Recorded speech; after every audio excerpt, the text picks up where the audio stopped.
AVC Sports presents high school basketball. Tonight's game is brought to you by Doan Ford, Patrons Buckeye Mutual Insurance, WB Green Insurance, West 40 Auto Sales, Southeastern Med, and Woodsfield Savings Bank.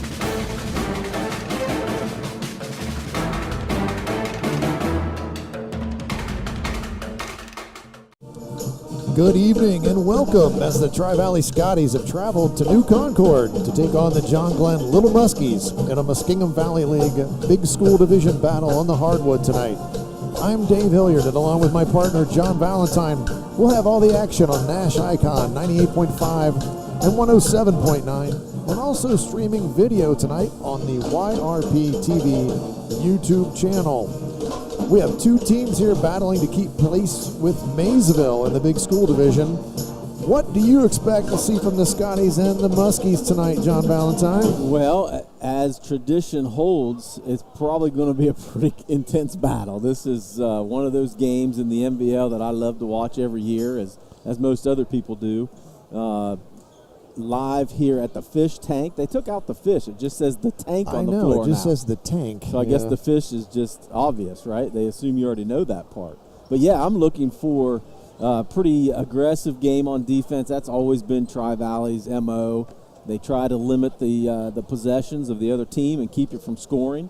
John Glenn, on the other hand, they do like to pressure deep, but they like to get up and down the floor, and they like to score a little bit more. So you throw the two together, who knows what the heck's going to happen. All I know is this: you're going to have the pep band right beside us, buddy, and I'm right beside you, and I can't even hear you. So it's going to be loud tonight. That I know for sure. Well, it's kind of an anniversary of sorts. Our first game together as broadcasting pair here was last year's matchup that was here at John Glenn, Tri-Valley at John Glenn, February 8th, 2022. And Tri-Valley won that game 63-17. And everything that could have gone wrong for John Glenn did, and everything that could have gone right for Tri-Valley did at that time. So it was just one of those games that got out of hand quickly.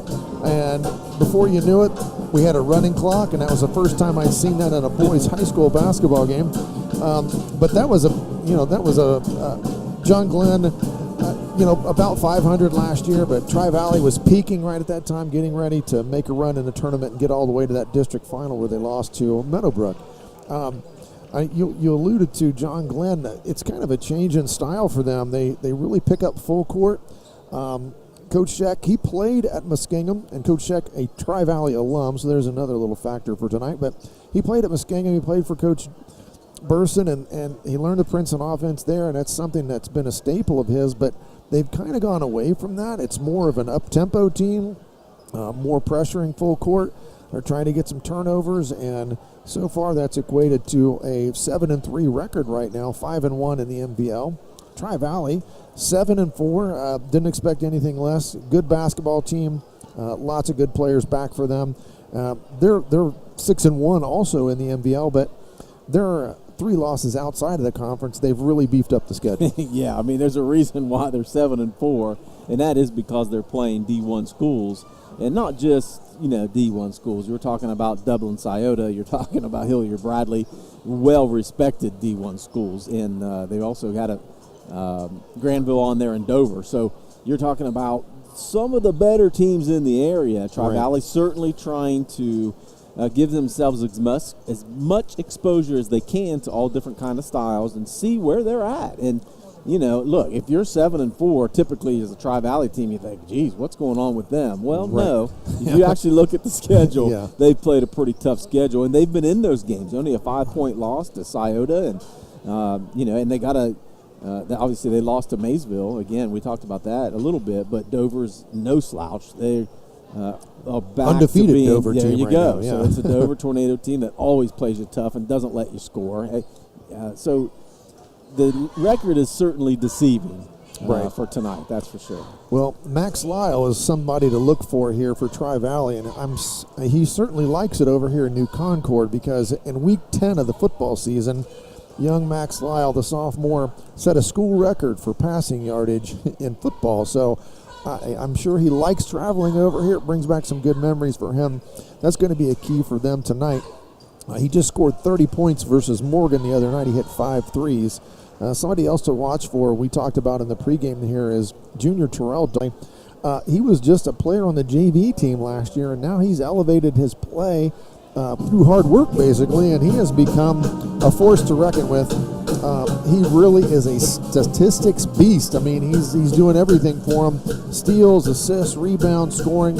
He's doing a lot of things for Tri-Valley, and I'm sure, they appreciate that he has worked on his game and become such a good player. Yeah, Lyle, everything goes through him. He is their leading scorer. However, not by much. And just like you mentioned, Darden has really stepped his game up, and he leads a lot in statistical categories for the Scotties. And, a lot of those points are coming off of fast break points because they like to put him out front on that press, and he's real quick with his hands. He can get some steals. He leads the team in steals, averages almost 3 a game. So not only is he pressuring the ball and he's getting those hands on the ball, but he's quick enough to get to the rim on the other end, and he can finish at the other end too. Yes, so he can. He can play inside, but he's also quick. But yeah, with him being able to pressure out front and being able to dish out to Lyle, who's hanging out at the three-point line because everybody's focusing on Darden. Yes. That really frees Max Lyle up to be able to hit that three-point shot. Well, then for John Glenn, a couple of keys for John Glenn tonight. Senior Nathan Walker, he's their leading scorer, and he's a distributor, and he has really played. I thought he's got away from shooting the ball so much from the perimeter. He shot a lot of three-point shots last year. Now he's taken it to the basket, and he is at 6'4" and a good athlete that he has been. I mean, he was a dynamite receiver and linebacker in football. He's hard to handle when he gets it in deep. And then Caden Walls, he's a scrapper. He's Mr. Hustle for John Glenn, comes up with those loose balls and steals. He's someone else that they're looking for some production tonight. And then junior Caleb Larrick, he's going to be, this is kind of one of those matchups that Tri-Valley's big and physical. And to be honest, the only real post player that John Glenn has is Caleb Larrick. So we'll see how he matches up with the likes of Eric Neal inside. And then Aaron Frew comes in off the bench for Tri-Valley this year. Just a terror on the football field, a defensive end that you couldn't stop. And he has the same athletic ability in basketball. He's not afraid to take it to the hole and dunk it. I've seen him do that in his career. But he's just somebody that comes off the bench, gives him another big body and another big rebounder and inside scoring threat as well. So we're getting close to the national anthem time, but we'll take a quick break here. You're going to watch and listen to high school basketball on AVC Sports.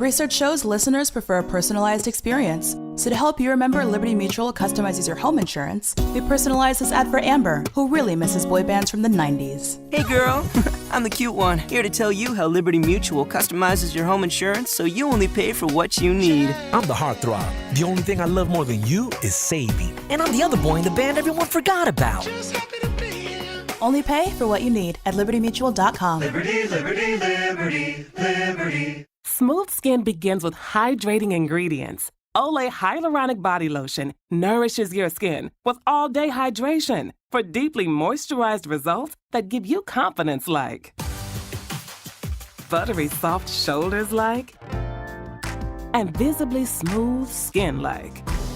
Quench your skin with nourishing moisture from Olay Hyaluronic Body Lotion.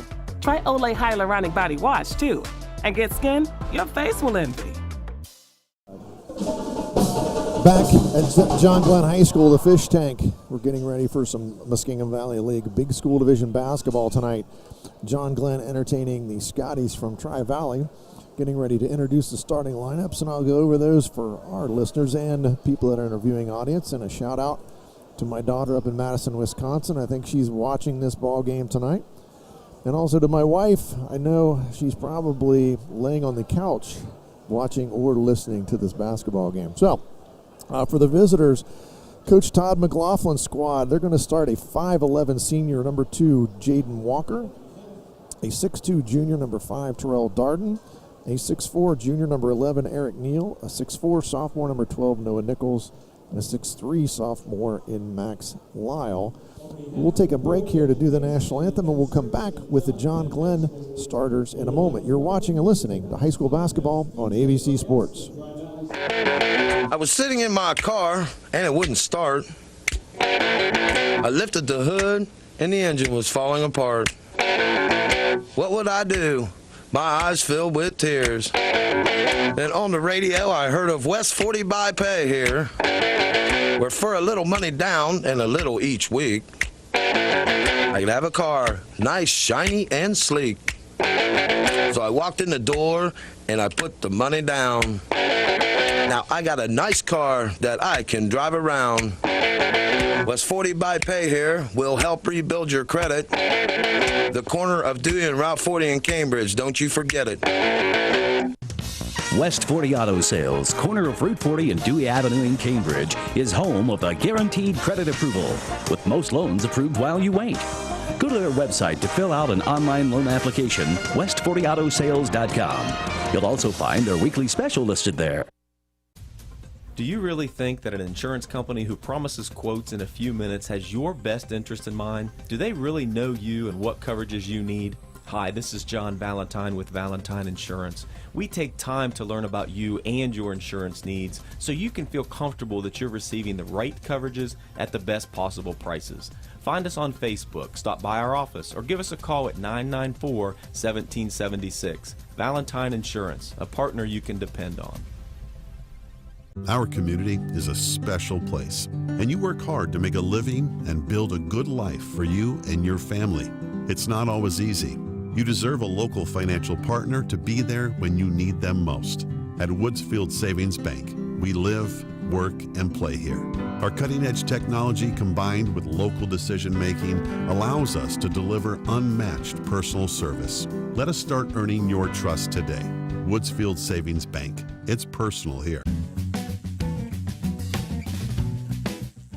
This year, the Southeastern Med Cancer Services team is celebrating 30 years of being accredited by the National Commission on Cancer. Earning this accreditation and maintaining it for 3 decades is a testament to their team's quality outcomes, dedication, commitment, and care for their patients and community. Learn more by visiting seormc.org today. Back at John Glenn, I'm Dave Hilliard along with John Valentine. I couldn't spit it out, like JV. That. Wow. I've been called worse. We've got some Muskingum Valley League basketball upcoming here. Already went through the Tri-Valley starting lineup, and now for the John Glenn Little Muskies for head coach Eric Scheck. He's going to be starting a 6'6 junior, number 0, Caleb Larrick, a 6' senior, number 3, Caden Walls, a 5'7 junior, number 13, Nelson Cameron, a 6'4 senior, number 23, Nathan Walker, and a 6'3 senior, number 24, Bexley Woodard, lines out the starting lineup for the John Glenn Little Muskies. Nice crowd here tonight, JV, as we expect. Rivals here in the county and the league, and I had a co-worker that used to tell me that hatred sells tickets. And that pretty much goes for this rivalry. Girls basketball, boys basketball, football. When these two schools are playing each other, there's normally going to be a really good crowd. Yeah, it's going to be a good crowd. And typically because these are teams at the top of the league, really, in every sport. So when you have that kind of interest and that kind of passion, it usually turns into pretty good games as well. Well, Tri-Valley tonight in the black uniforms, trimmed in yellow there, the black and gold of the Tri-Valley Scotties. John Glenn, mainly the white uniform tonight with the maroon trim and numbers. And we're getting ready for this opening tap. Nathan Walker going to go up against Noah Nichols here in the jump circle. And we're getting ready for a nice basketball game here tonight. We hope. We've seen some not so good ones here so far this season. We hope this is going to be a good one. And Tri-Valley's going to get that opening tip. Jaden Walker's going to handle the basketball for the Scotties. Dribble drive, and he pulls up, dumps it off, and it's lost. Larrick picks it up, kicks it over to Walker. Walker on the dribble, goes to the rim, shot fake, spin, backboard, good. 2 points for Nathan Walker, and that's his first bucket of the game, and there's that full court pressure we talked about. Yeah, John Glenn's going to pressure the ball. They want to turn the heat up a little bit. and try to get Tri-Valley sped up, but in that particular situation didn't help much. Max Lyle took it all the way down the floor, broke that pressure, got it to Neal, and he laid it in for his first bucket of the game. It's 2-all, 7:24 to go here in that first quarter. Caden Walls now with the basketball out to Woodard. Walls took a look at a three, penetrates into the lane, and it's knocked away. Darden with the basketball for the Scotties. He's going to take it all the way to the rim, lay it up and in. Yeah, like I said, he's quick with the hands, but he could also finish too. Quick to get to the rim. Nice play there by Tri-Valley. They lead this one 4-2 in the early going. Walls now looking at a backdoor cut from his teammate, but it's no go, and that's tipped away and out of bounds.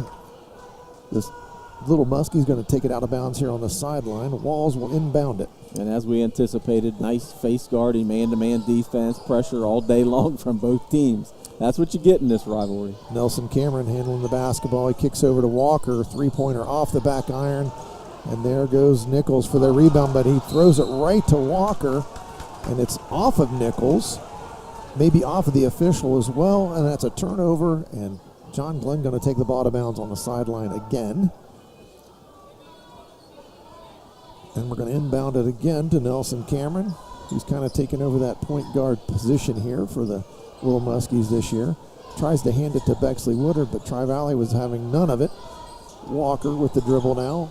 Back to Cameron. Walker thought about a three, penetrates baseline, finds Woodard inside. Woodard, nice dribble inside, left hand lay in, and that's good. 4 apiece here. 6:20 to go in the first quarter. An easy bucket for Woodard.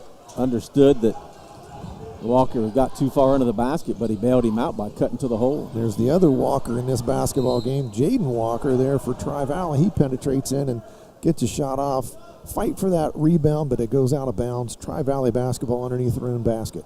You're not going to see too many big bodies like Caleb Larrick throughout the season, but buddy, Eric Neal's giving him a run for his money. Eric Neal, he's got good size. And he can shoot the ball, too. Got some athletic ability, and he's going to put it on the floor and take Larrick to the goal. And he lays it up and in. Nice play there from Eric Neal as he gets his 4th point of the game already. He heard me talking about him, didn't he? He must have heard it. You giving him the props, and he made you look like a genius right there, JV. On cue, buddy. Well, let's go that far. Genius and John Valentine usually not in the same sentence. Is that what you're saying? That's for sure. Cameron with the basketball again. Walker, shot fake, penetrates, dishes it to Larrick. Shot fake from Larrick, and it's blocked from behind, and then saved. Nice play there by Darden, but it's turned over in the corner. Walker took it to the rim, probably got fouled, but no call there. Play on. Ball knocked out of bounds. Nelson Cameron got a piece of it, knocked it away from Darden, but Tri-Valley's going to keep that basketball. Fast and furious action here in the early going. 5:31 to play. Tri-Valley leads it 6-4. Cannot take a break and go to the refrigerator yet. It is quick, as you said, up and down the floor. You're going to have to wait till halftime to take a breath and refill your drink. Walker penetrates in the lane, kicks it out for a three for Darden, but it was short. Offensive rebound to the Scotties. Walker penetrates again, left-handed layup, no good. Offensive rebound up and in. Darden fought for that one, and he got his 4th point of the game on an offensive stick back. 8-4 now Tri-Valley. John Glenn's been in good position, but they haven't been able to get the rebounds. They've just been a little bit, Tri-Valley's been quicker to the basketball. Yeah, and they are a quick team. I mean, we knew that coming in, that they can move. They move well defensively, but they move well without the ball on the offensive end, too. Substitutes for John Glenn here. Number 5, Noah Willen into the game. And then number 15, Will Nikolazakis, my all-time favorite name to say in a broadcast, has just entered the game. There's a shot there from Walls. It's kind of redirected back to him. Walker tries the three again, misses it out front, but Winland fights for that rebound. He's got it. Nikolazakis drives baseline, throws it across to Walker, who saves it to Woodard. Woodard thinks about that three and takes it short, but he follows his own and lays it up and in. Nice play there from Bexley Woodard for his 4th point of the game. 8-6, Tri-Valley leads this one early. Lyle picked it up in a bad spot there, right in that trap area. As soon as you get across half court, John Glenn almost made him pay, but he did throw it up the sideline and was knocked out of bounds by John Glenn. Tri-Valley's going to keep the basketball. Lyle inbounds it to Darden.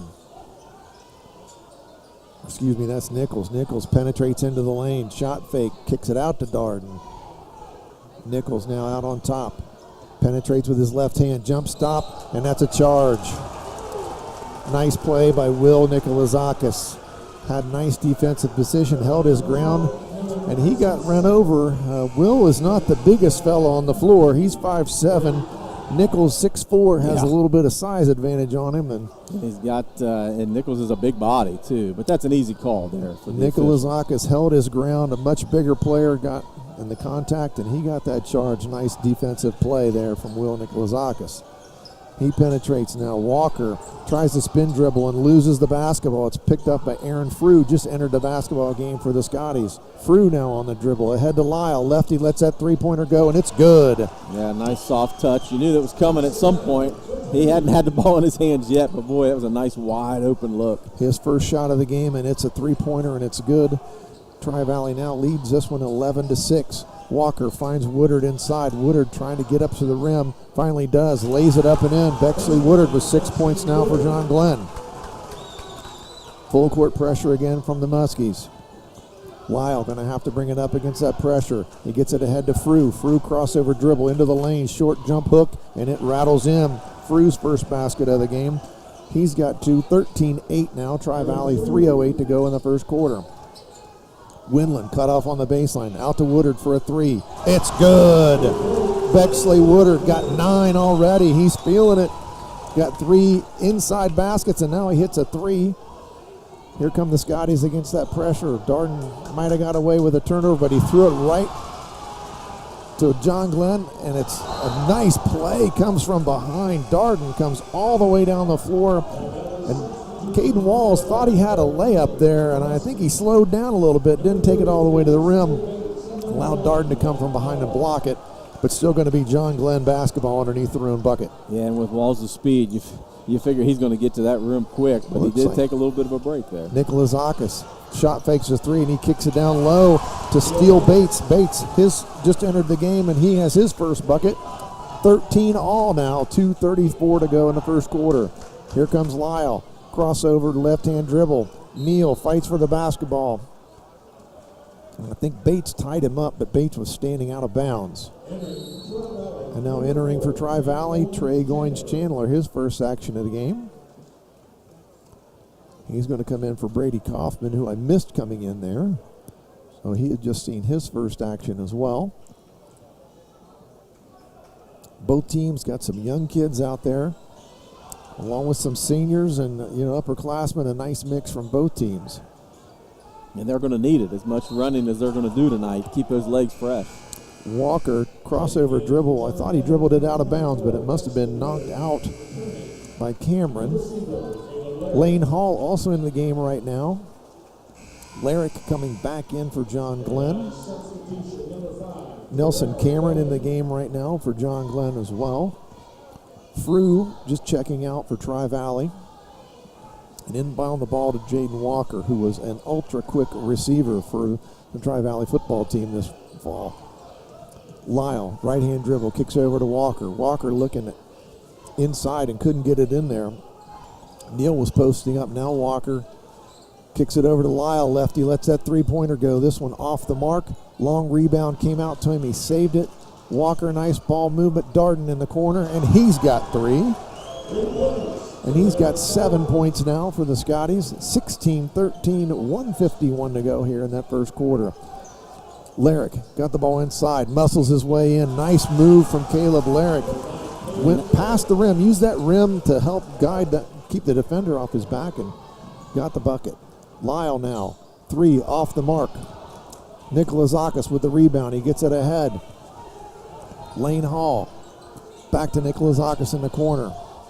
Now to Bates. Bates picked up his dribble. Now Woodard's got it on top. 1:21 to go in the first quarter. Hall got it on the sideline. Now to Bates. Woodard feeling it, letting that 3 go, but it wasn't. And then they're going to say he's out of bounds when he tried to save it. So I think John Glenn's going to keep it here, and they are. Yep. Fast and furious here, JV, in this first quarter. Yeah, and a young group on the floor now for John Glenn. So a bucket here would be a huge advantage in this situation. Bates, a freshman, he's going to inbound the ball, looking for Larrick inside. Larrick behind the backboard, backs his way in, little jump hook, short of the mark. Neal contested that one very well. Thrown ahead to Lyle. Lyle going to take it all the way to the rim. Lefty lays it up, no good, but tipped up and in by Darden. He's everywhere. He is everywhere. He's got 9 points for Tri-Valley, and here comes Bates on the run again. Three-pointer on the way from the corner, no good, but there's Woodard. Rebound, no good. Rebound again, no good again, but Woodard fights for it. Can't come up with a basketball, scramble for it, and that ball's knocked out of bounds by Terrell Darden on the sideline. So John Glenn going to get to inbound it again here with 37 seconds to go in the first quarter.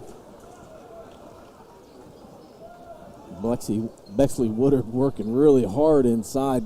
Too bad he wasn't rewarded for that hard work, but just couldn't get the tip to go. And we got, I think Coach Scheck called a timeout here. Just a 30 seconds, so we're going to keep it right here. Boy, as we talked about on the pregame, Darden, he's doing everything. He seems, like you said, he seems like he's everywhere. He's got 9 points already, a couple offensive rebounds, a couple on the recipient of a steal down here. So, I mean, he's playing very well as we expected. Yeah, and thankfully, even though Max Lyle hit his first bucket of the game, he's missed his last three. So Darden is 4 for 4. So he's making up for Lyle not being as accurate as typically he would be to keep this score tight. But, yeah, John Glenn's moving a lot of people in and out. And Tri-Valley did a little bit early. But as fast-paced as this game's going to be, you got to be able to make sure you get some of those starters a break so that they're fresh down the stretch. That's what Tri-Valley's been doing all season, John Glenn's been doing all year. They've been playing a lot of people, and there's a turnover, and it's going to go with Tri-Valley. Nice save there by Terrell Darden underneath the basket. Tri-Valley now going to inbound the ball, and again, full court pressure from the Little Muskies. It's inbounded to Walker. He's harassed by Lane Hall. Lane trying to slap it away. Almost turned him into a trap there. Steele Bates came. They find Frew, but he's rejected from Larrick. And Neal got the rebound, partially blocked. And I think that was Frew that put that one up and in. Yep, that was Frew. He's got another bucket. He's got 4 points now. 20-15 now, Tri-Valley. Walker using that screen on the top. Clock down to 5 seconds. 4, 3 seconds. Walker, deep three-pointer, off the mark, no good. Larrick rebound, but it's after the horn sounded, and that's going to end our first quarter. Tri-Valley leads this one 20-15. You're watching and listening to high school basketball on AVC Sports. How can you select from insurance companies offering you lizards or ducks? When it comes to protection for your home and auto, you want a company that provides quality insurance products and personalized, fair, friendly claims service. WB Green Insurance represents Westfield Insurance. Their reputation is based on sharing knowledge and building trust. Westfield has been around the neighborhood over 150 years.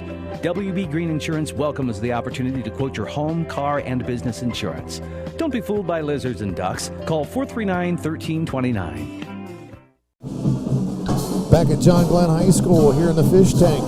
Dave Hilliard, John Valentine with some Muskingum Valley League basketball. Tri-Valley leads this game 20-15 at the end of the first quarter. Up and down contest as we expected in our pregame. We talked a little bit about that, but lots of substitutions, lots of action here early. Not surprisingly, Terrell Darden leading the way here for Tri-Valley right now. He's got 9 points.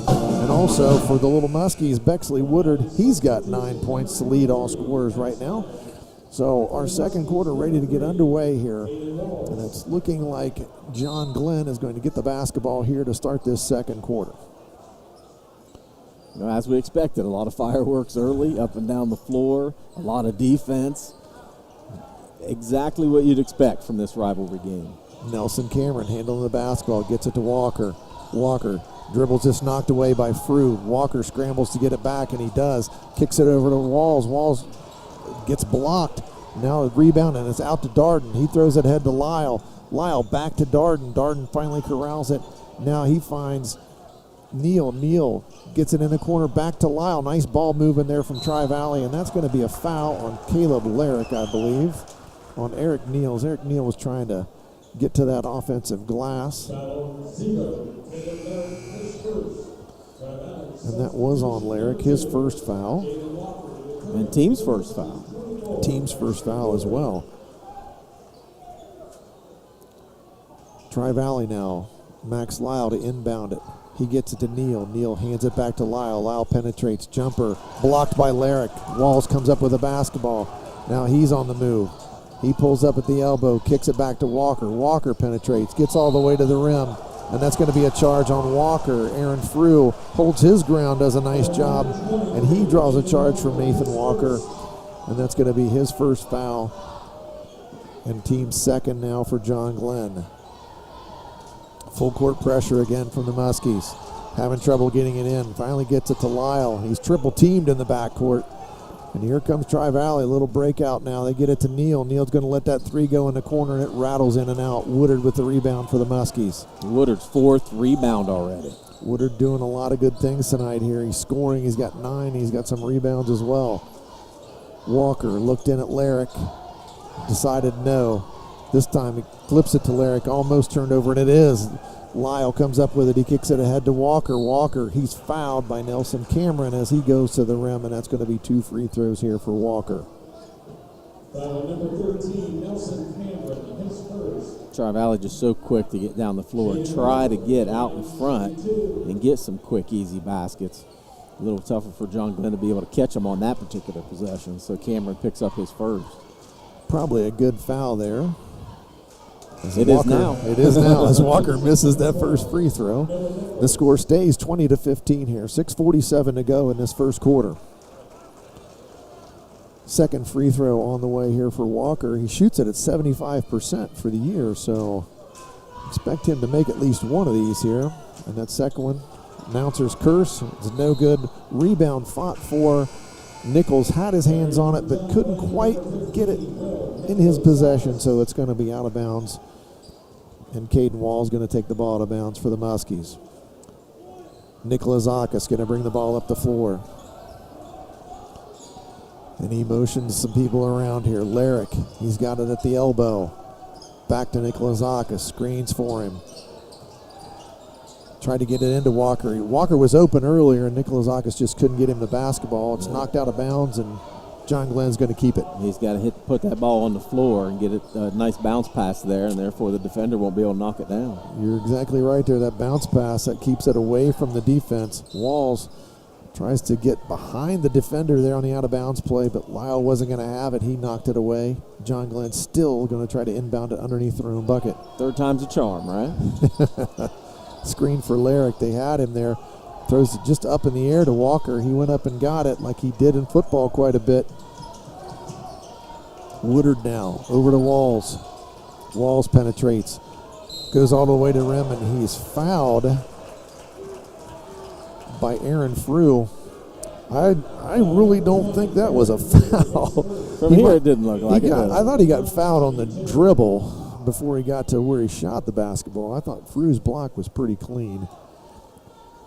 Frew with that foul, though, and that's going to be Aaron's first foul. Caden Wall's going to capitalize, and he gets his first point of the game on that free throw. Second one to come here, 20-16, 6:17 to go in the second quarter. Wall's 53% from the free throw line on the season. Makes them both. Second one good. Wall's got 2 points now, 20-17. A close game here. 6:17 to go in the second quarter. Relentless pressure by John Glenn. Tri-Valley having a little bit of trouble, but now they break that press. Walker all the way. Frew, that's easy. Get it to Frew that deep, and he's got 6 points now. He's got that little hook shot, that little baby hook that he's big enough he can get away with that without the defender getting up and blocking it. Windland carrying the basketball out to Walls. Walls kicks it over to Nicholas Zakis, now back to Walls. Hands it to Windland. Windland over to Bates. Looking at Walker posting up, and they can't get it to him. Windland now. Back to Bates. Windland penetrates. Kicks it out to Nicholas Zakis. Now Walker, 3 on the way, and that's good. Yeah. Walker, his first three-pointer of the ball game. He's got 5 points now, 22-20 now. Good ball movement there to get the shot that you were looking for, to get Walker in this game scoring-wise. Nice patience there from John Glenn. Here come Tri-Valley quickly down the floor. Aaron Frew, he hits a 3 from the corner, and that's going to give us a timeout, a 30-second timeout, so we'll keep it right here. This time, Coach McLaughlin wanted to have a little conversation. Frew, he's got 9 points now for Tri-Valley. Yeah, how about Frew? Off the bench with 9. Well, you know, I mean, I've broadcast a lot of Tri-Valley basketball in the last couple of years, and Aaron Frew he's played quite a bit of basketball. Yeah. I would say he didn't start the game, but he's going to play just as much as anybody that did start the game for Tri-Valley. It's like having it's a sixth starter, really. Yeah. And especially in a situation like this when you got Larrick in there, that's a big body. You don't want just one guy banging bodies inside. It's good to have a second guy. And when you got Neal and Frew, and both of them can play and shoot the ball, that's a huge advantage. And Frew, I mean, if you watch him play football, it's the same way. He was just relentless. I mean, and he's long and lanky, and he was a defensive end, and he just went after the ball. And he's the same way here. He's going to go after rebounds, and if you give him that open shot, he can hit it. Walker, spin dribble, and they're going to call a jump ball, and that's going to go to Tri-Valley. They tied him up. Tried to get it a little too deep there. Probably should have just pulled up about free throw line extended. Tried to get it in deeper and turned the basketball over. Walker now. Jaden Walker for Tri-Valley. He kicks it back to Darden. Walker going to run the show here. He gets it to Neal. The elbow. Here comes Darden off a screen. He's going to let a three-pointer go off the rim. Caden Walls with the rebound. He gets it over to Nathan Walker. Walker throws it up ahead to Nicholas Akis. Almost lost it on the dribble. Now back to Walls. John Glenn going to try to be patient again and get another good shot. Had a nice offensive possession that last time. Back in that little Princeton offense look that they've used with Coach Check. Walls gets loose off a screen. He lays it up and in, and he's fouled. A chance for the and one. That's going to be on Jaden Walker. Walls got the lay-in to go, and he was fouled from behind. Walls has got 4 points now, a chance to get to 5 here. And he's so quick to get to the hole. It's crazy not to have him taking the ball to the rim, and he can shoot his free throws too. So, he's so quick that in this particular game, when you have the speed on the other bench, he's a huge asset. Walls misses that free throw. Rebound from Frube, and he throws it away. Bates got back on defense. He kicks it back to Walls. Walls tried to penetrate and then backed it off. Over to Nicholas Akis, now Bates. Bates, just a freshman. Slings it across to Winland. Now to Woodard. Woodard hands it to Walls. Walls trying to make something happen on the dribble. Backdoor cut, and that's off a Tri-Valley defender's foot. So John Glenn is going to keep the basketball here. Lane Hall checking into the game for Caden Walls. Lane Hall, a junior. Nicholas Akis, a sophomore. Bates, a freshman out there. Nicholas Akis thought about that three. Penetrates and kicks it to Windland in the corner. He didn't like that shot opportunity either and kicked it back to Bates on top. I wouldn't like it either with Frew in my face. Woodard, he's going to pull up from deep. It's off the mark. Frew fighting for the rebound, and he's tied up. Lane Hall tied him up. Kind of triple teamed. If he could have got a pass away, they would have had easy pickings on the other end. But Frew's so big, he had 3 guys on him, and he still was throwing them around. Jaden Walker going to bring the ball up the floor for Tri-Valley. Lane Hall trying to harass him into a turnover. Nice battle right there. And he does turn it over. Winland gets in the passing lane and steals it. Here comes John Glenn. They're trailing 25-22, 3:17 to go in the second quarter. Nicholas Akis now dribbles back to the big JG on the middle of the floor here at the fish tank. Lane Hall tried that backdoor cut but was not there. Woodard now. He's directing traffic. He's a senior. There's that basket cut we expect, and that's going to be a charge. Nice job there by Max Lyle, stepping in and taking the charge from the freshman, Steele Bates. Bates, his first foul. Team's fourth.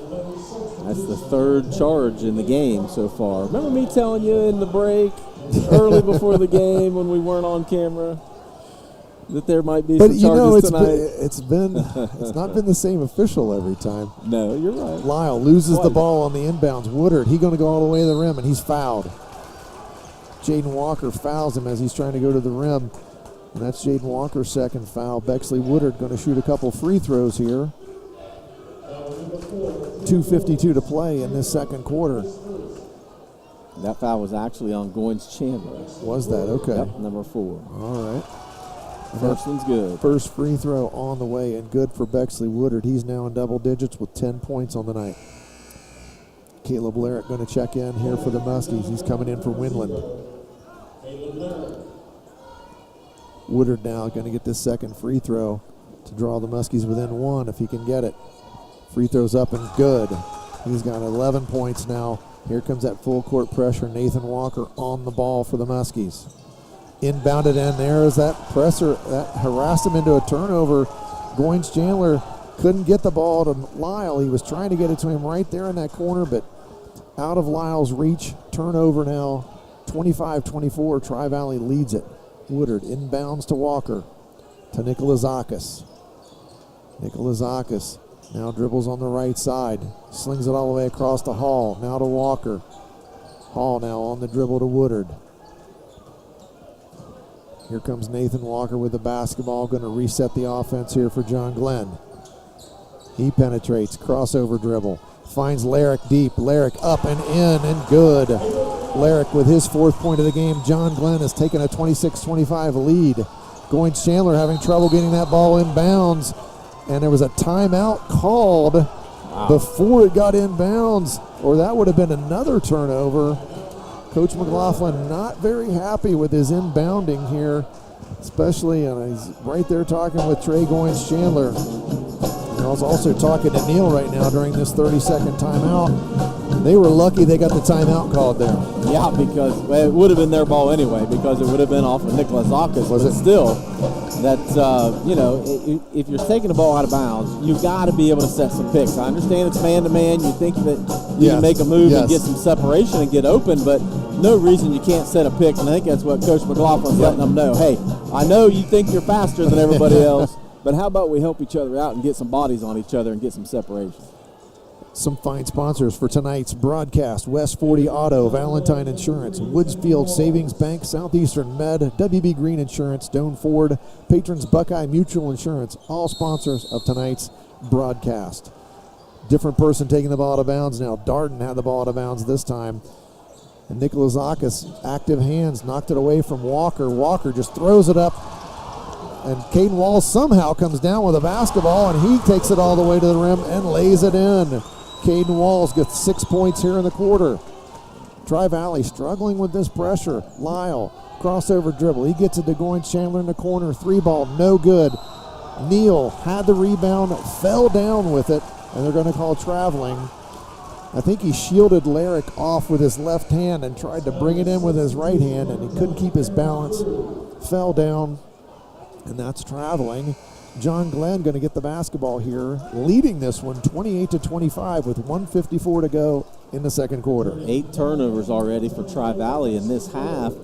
Walker taking the ball up the sideline is not what Coach McLaughlin wants. He wants that ball in the middle. You're just adding extra defenders.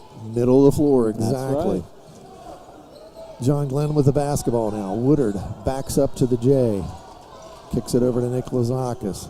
Gets it to Walls. Walls going to penetrate. He takes it up strong. Blocked. Rebounded by Larrick, and he lays it up and in for his 6th point of the game. 30-25. Huge for Larrick to be in the right place at the right time. Tri-Valley now gets it ahead to Frew. Frew going to go all the way, but he throws a bounce pass to Neal. Neal blocked by Larrick. Scramble for the basketball. Tri-Valley still got it. Now it's tipped away by Walker. Walker going to go all the way to the rim, and he lays it up and in. Walker with his 7th point of the game. And the John Glenn student section loving it here as they're on a big run here. 32-25 now. Tri-Valley finally breaks that pressure. Walker kicks it to Lyle. Lyle, nice fake. Drops it to Neal. Neal, shot fake. Kicks it to Frew. Frew out to Lyle. Shot fake. He double dribbled. John Glenn now going to take the basketball here with 46 seconds to go until half. Tri-Valley's got to be more aggressive inside. Don't worry about dishing the ball when you're inside that paint. Take it up strong. They were being a little too unselfish down absolutely. there. Exactly. Woodard now Is John Glenn going to try to hold it for one? They've got all the momentum right now. And they seem content out here on the perimeter just to run that dribble handoff. Darden tried to tip it away from Walker, but couldn't get it done. Now down to 19 seconds to play here until half. Walker, spin dribble, now backs it off again. They're going to try to hold it for one. Woodard screens for him. Walker, now to Nick Lazakis. He dribbles baseline. He looks up at the clock, 5 seconds. Walls pulls up for the three, no good. Rebounded by Neal to Lyle, and that's going to end this first quarter. The John Glenn Little Muskies used a strong second quarter output to take a 32-25 lead over Tri-Valley. We'll be back with a halftime portion of our broadcast. You're watching and listening to high school basketball on AVC Sports. Most of us are faced with uncertainty every day. Your job, your finances, sporting events, schooling for your children, and so much more. With so much uncertainty surrounding you, there's one auto dealership that you can be certain about, and that's Doan Ford. You can be certain that you'll always get a great deal and the best service afterwards. In business for nearly 60 years has given Doan Ford the reputation of being a strong, reliable dealership. Be certain. Choose Doan Ford. Online at DoanFord.com. Now located at 16050 Connellsville Road in Caldwell, Ohio. Patrons Buckeye Mutual Insurance Company is a mutual insurance company established in 1896 for the purpose of providing insurance coverage to rural Ohio. They offer a product to meet your insurance needs, whether it's for a farm, rental dwelling, home in town, secondary or seasonal dwelling, churches, or mobile home. They partner with Grinnell Mutual Insurance Company to offer liability coverage to package with their patrons Buckeye Mutual policy. Call today at 638-3604 and follow them on Facebook at Patrons Buckeye. Our community is a special place, and you work hard to make a living and build a good life for you and your family. It's not always easy. You deserve a local financial partner to be there when you need them most. At Woodsfield Savings Bank, we live, work, and play here. Our cutting-edge technology combined with local decision-making allows us to deliver unmatched personal service. Let us start earning your trust today. Woodsfield Savings Bank. It's personal here. In your time of need, will you be happy with your cut-rate car insurance? Will you have the coverages you need? Valentine Insurance is dedicated to protecting you and your family when you need it. As an independent insurance agency, we have partnered with many reputable insurance companies who even have local claims adjusters to provide you with unbeatable service. Are you going to trust a talking lizard to help you with your claim? Really? Don't let this happen to you. Trust the professionals at Valentine Insurance. Call 994-1776. Whether you are experiencing pain in your knee, tingling in your fingers, or a sore back, Superior Med Orthopedics is here for you. Their patients' health and safety is their top priority, and they currently offer telehealth visits for your initial appointment. Take comfort in knowing when you come to their facility, they're following all protocols to ensure you remain safe. Find out all their team offers by visiting seormc.org today to learn more. Promises. You've heard them all. Peace of mind, quality insurance products, superior claim service, all at a fair and competitive price. Since 1848, Westfield Insurance has promised to provide excellent insurance coverage for your home, auto, and business. Sharing knowledge, building trust. That is Westfield Insurance's pledge to their customers. For a quote on protecting your home, auto, and business, call W.B. Green Insurance today. W.B. Green, professional insurance. Halftime here at John Glenn High School. The John Glenn Little Muskies lead this basketball game 32-25, largely in part to a second quarter output of 17 points where they held Tri-Valley to only 5. Reversing that trend of that 5-point deficit there in the first quarter. They've jumped out here to a 7-point halftime lead. JV, that's pretty much what we expected, was a fast-paced, fast and furious basketball game. Yeah, and it's absolutely what we're getting. The difference being in that second quarter, John Glenn's defensive pressure is just way too much for Tri-Valley in the full court and in the half court, and got Tri-Valley settling for some shots that they weren't necessarily comfortable with. And that pressure led to 8 turnovers. Actually, early, they actually finished with 10, Tri-Valley has, in the first half. So John Glenn's pressure defense has been the difference so far.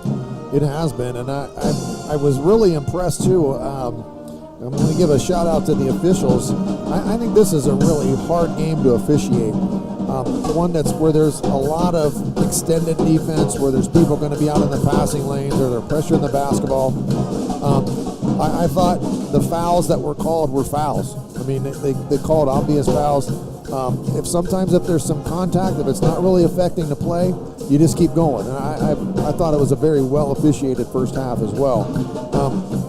In terms of the point production here in the first half for Tri-Valley, Terrell Darden led the Scotties with 9 points. Eric Neal with 4 points. Aaron Frew with 9 big points off the bench. And then Max Lyle with 3 points for Tri-Valley, and that's their total of 25. For John Glenn, Caleb Larrick with 6 points. Caden Walls also with 6 points. Nathan Walker with 7. Bexley Woodard with 11. And Steele Bates with 2.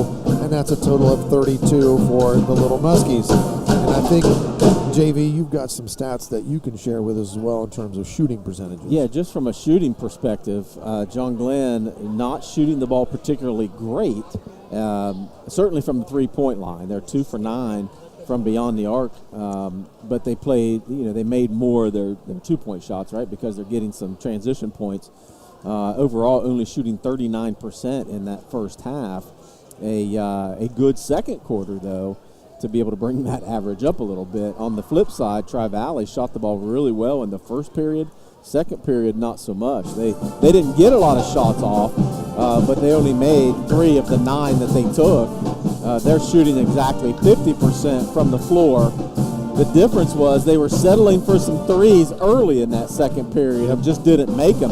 And look, when your leading scorer only has 3 at the half and he's 1 for 7 and he's taken 5 threes, you better find somebody inside. And if it were me, I'd try to use Neal and Frew a little bit more inside because they're having some success. Heck, Aaron Frew's 4 for 4 from the field, including a 3, which is not necessarily where he's at most of the time, and he's really doing well.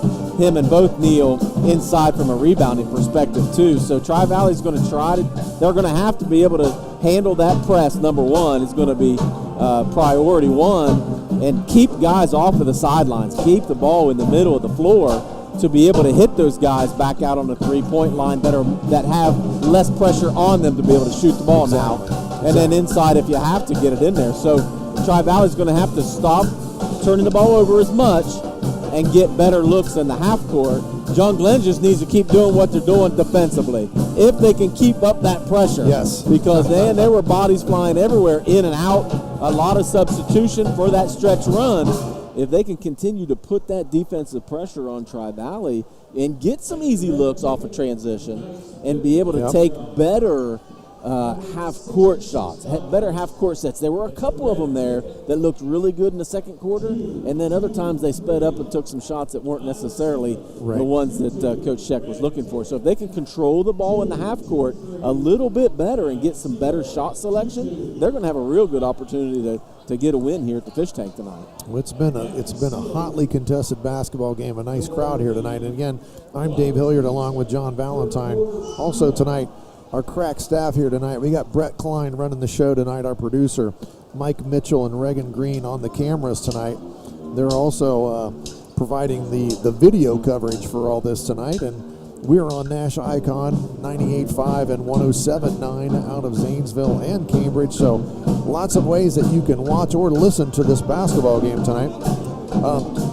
What they're playing for here tonight, there's a lot of pride between these two schools, but also in the MVL right now, Maysville leads the way. They're undefeated 11-0 overall in the season, but they're 7-0 leading that MVL. Tri-Valley right behind at 6-1. Their only loss in the conference being to Maysville.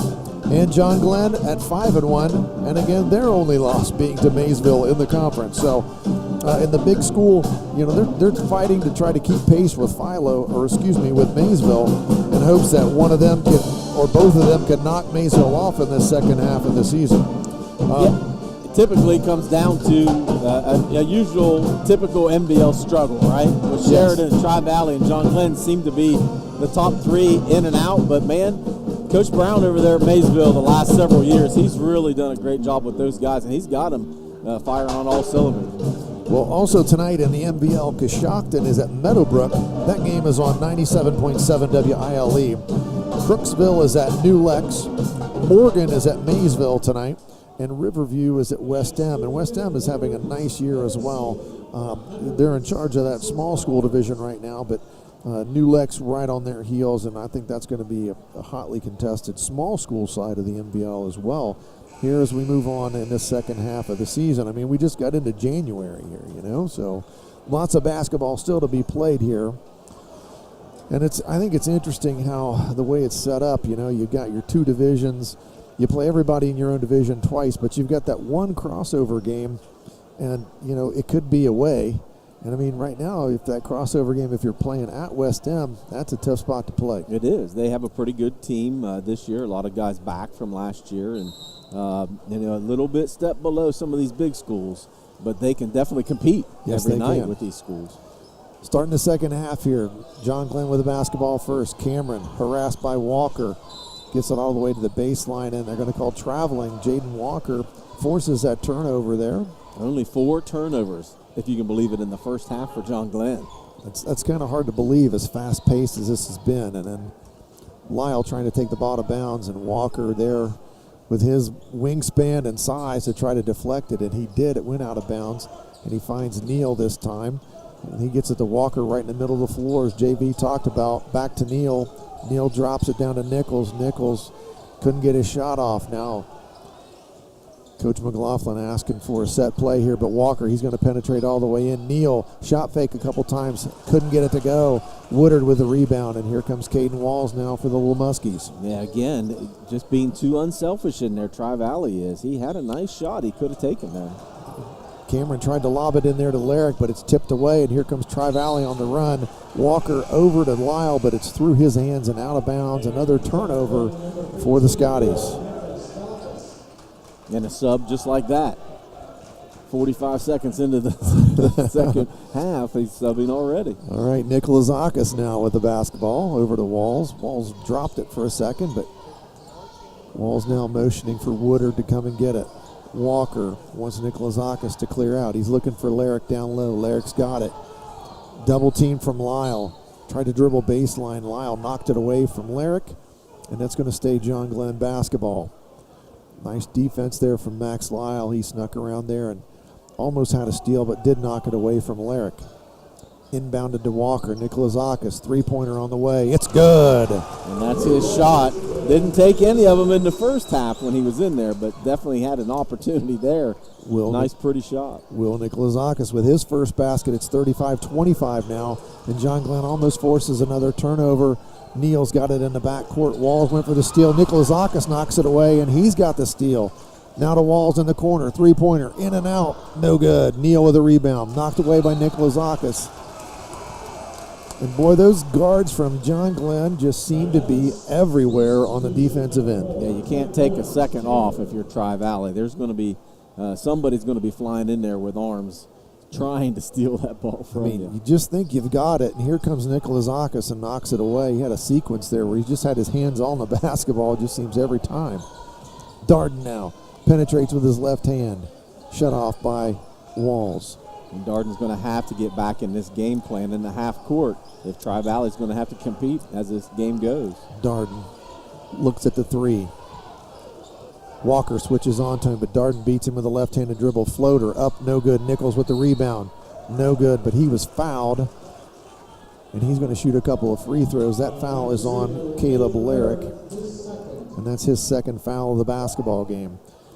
And that was one, John, I was wondering if he was going to be able to get through this contest without getting in foul trouble because, you know, Tri-Valley just has all the big bodies. They do, but there hasn't been a lot of half-court sets, so he hasn't had an opportunity to make a lot of defensive plays there in that second period, more than even the first. So, yeah, he hasn't had a lot of opportunities yet. Nichols missed the first free throw, second free throw as well. Rebound finally off to Nikolazakis, and it's tipped away by Nichols. John Glenn now going to take the ball out of bounds and try to head to the other end here. 35-25, just under 6 minutes to play in the third quarter. Caden Walls. Crossover dribble a couple times. Once between his leg, now hands it to Walker. Walker, spin dribble. Lyric trying to post up. Walls penetrates. Ball got tipped a little bit as he tried that shot. Now they throw it ahead, and it's going to be turned over again. Nope. Tri-Valley going to keep it. Walls and Woodard almost came up with another steal there for John Glenn, but couldn't quite get it done before it went out of bounds. Yeah, and Coach Scheck's down there trying to have a conversation with the official. That shot that Caden Walls took missed the whole backboard. So he says, how in the heck can he miss the whole backboard? Somebody had hold of his arm. Caleb Lyric, nice job on Nichols. Just held his ground and waited for Nichols to shoot it and then tipped it out of bounds. Nice block from Caleb Lyric. And we talked about Darden improving. Boy, yeah. Caleb Lyric has really improved from one year to the next here as a basketball player as well. And he's only going to get better. He's a big guy, but he's got pretty decent footwork inside. He has nice speed. He has good hands. He's been a good passer with the basketball as well. Frew now going to dribble the basketball, and he gets it over to Goins Chandler, who just came in. Lyle going to let a three go from deep, and it's off the mark. Walker with the rebound. He's harassed and gets it over to Nikolazakis. Nikolazakis on the move, looking in at Lyric. Down low, couldn't get it to him. Now back out on top the Walls. Walls sees a gap, penetrates. Woodard going to let that three go. It's off the iron, no good. Here comes Tri-Valley. Goins Chandler had it. Tipped away to Nichols. Nichols now hands it to Lyle. Lyle penetrates. Lefty. Scoop. No good. Woodard rebound for John Glenn. And here comes Walls. 35-25. John Glenn by 10 here. 4:32 to go in the third quarter. Walls penetrates. And Nichols turns him away. Back to Woodard on top. Lyle 1 for 9 on the night so far for Tri-Valley. And they got the ball into Lyric. Walker looking at him, and Frew kind of pushed him from behind a little bit. Yeah, that's a point of emphasis this year in high school, is getting two hands on the guy underneath and getting knees in the guy's back as they're trying to post up, those kind of things. You want to kind of try to alleviate a lot of that contact inside, and that's a perfect example of what they're trying to keep away from the game. Yep, that's an easy one. And that's going to go the other way, and that's going to be on Lyric, I believe. Yeah. And that is his third foul. And boy, you don't want to get a foul on an out-of-bounds play where you have the basketball. No, especially when you're, at this point, really dominating the game and up 10. Now you really don't have any size. Those little guys, they're going to have to keep stealing the ball and pressuring the ball in the full court. Well, there was 4:20 left in the third quarter when he got his third foul, so that's one we're going to keep an eye on. And now the ball's turned over again. Walker, and he almost returned the favor, but it's a kick. And Nikolazakis, after the fact, would have had himself another three. Just keeping warm. Just keeping that wrist warm.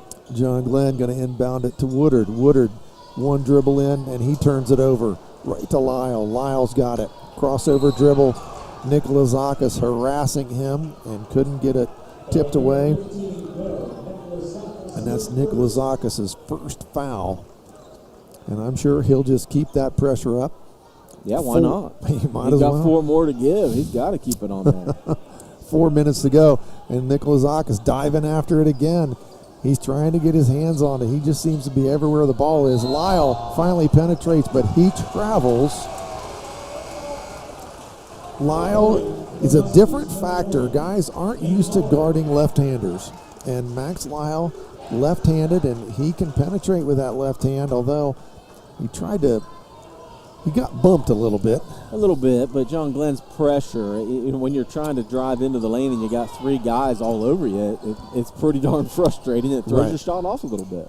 Woodard now on top with the basketball. Over to Bates, who's just checked back into the game, and he turns it over trying to get it to Walker. Darden with the steal. Darden all the way.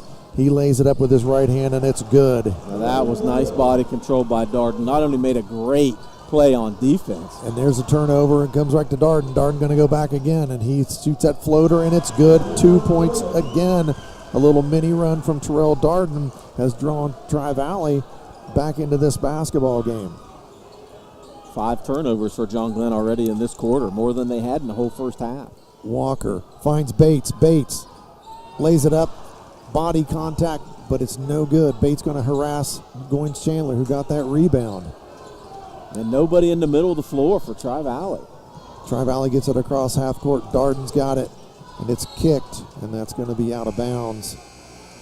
And JV, did they not update the score on the scoreboard?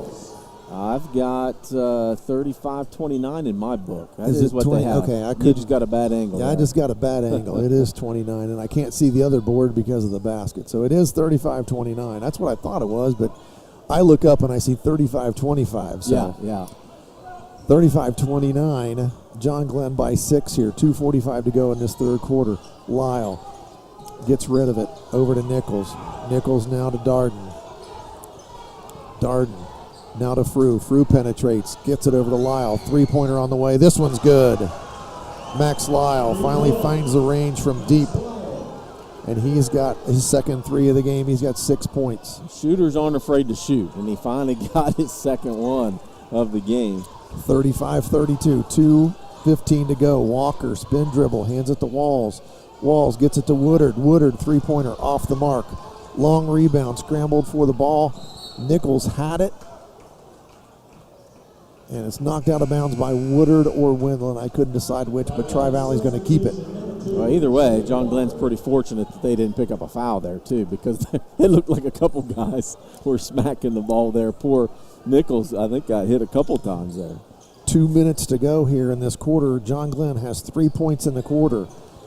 Tri-Valley only has 7 in the quarter, so we haven't seen much good shooting going on here, but Darden has made a couple nice moves, and he takes it to the basket, and Walker says no as he blocks it up into the mat. Nice play from Nathan Walker, and he's showing a little motion there. He was pretty fired up about his effort as he blocks that ball. Darden tried to get to the rim and with that little floater again, and Walker wasn't going to have it. 35-32, 1:53 to go. Tri-Valley inbounds it. They get it to Neal. Now Lyle squares up that three. No good. Off the mark, but Frew fights for the rebound. He's got the rebound. Scoops it. A rebound there from Neal, I believe, and he's fouled as he tries to get it back up and in. We'll see who this foul is called on. And that's on Noah Wendland. And that's his first. And that's the fourth foul of the quarter here. Eric Neal going to shoot 2 free throws for the Scotties. Well, the good news, it's on a guy that hadn't had any fouls before, so that still gives you an opportunity to keep that pressure up. Neal makes the first one, 35-33. John Glenn leads. Second one also good for Neal. He's got 6 points in the game. 35-34. John Glenn leads this one. 1:36 to go until the end of the third quarter. Walls, he penetrates. Jump stop in the lane, kind of throws it, and it's no good, and they're going to call a foul on Neal on the rebound. I think he might have pushed Woodard a little bit on that one. Yeah, he kind of had a hold of his arm a little bit and then pushed off once he did get the rebound. So that's Neal's first foul of the game. Second foul of the quarter here for the Scotties. John Glenn having trouble inbounding the basketball here. Wendland's got to throw it deep to Woodard. Walker, shot fake, jump stop, tipped away. Woodard's got the basketball. Lots of hands. Lane Hall had it. Finally, Walls slows it down here. 1:17 to go now until the end of the quarter. Woodard calls a play. Crossover dribble. Walls. Now Woodard again out on top. Kicks it over to Walker. Walker sees Wendland coming off the screen. Wendland penetrates. It's knocked away from him, and it's going to go off Eric Neal. Out of bounds. John Glenn basketball, exactly 1 minute to play in the third quarter. Yeah, Coach Sheck set up that play for Wendland to take that three ball. Had the open look, just didn't pull the trigger. I don't think he wants him taking the ball inside with the rest of those trees in there waiting on him. Nicholas Akis back into the basketball game. Inbounded. Wendland came and got it, looked at the three again and decided no. Woodard's got the basketball, being closely guarded by Neal. Neal tips the basketball away. Woodard tries to beat him on the dribble, and he throws it away. Good defense from Neal and also from Max Lyles. He gets in the passing lane. He tries to go all the way, but he loses it. Nicholas Akis tried to take off, but Darden knocked that ball away from him, or they would have had a little run out there. 39 seconds to play now. John Glenn still leads this one by 1. It's funny, Nathan Walker just checked out of the game. that play, Nathan Walker comes back in. Coach Sheck has told me before that Nathan Walker does not come out of the game. No. Look, he had a chance to take one breath on defense and save that foul and get a shot here on the offensive end. And Walker comes back in, and boy, he must have needed a little break there, because then he comes back in and hits a 3 for his 10th point of the game, and that extends the John Glenn lead to 38-34 here. Under 20 seconds to play. Tri-Valley trying to draw closer here. They get it ahead. Goins Chandler. Now that's Neal in the corner. Three-pointer on the way, and it's good. Three-pointer from Eric Neal. Here comes John Glenn. Tipped away from Walker. He throws it at the buzzer. No good. And that's going to end the third quarter. John Glenn leading this game 38-37. We'll be back in a minute. You're watching and listening to high school basketball on AVC Sports.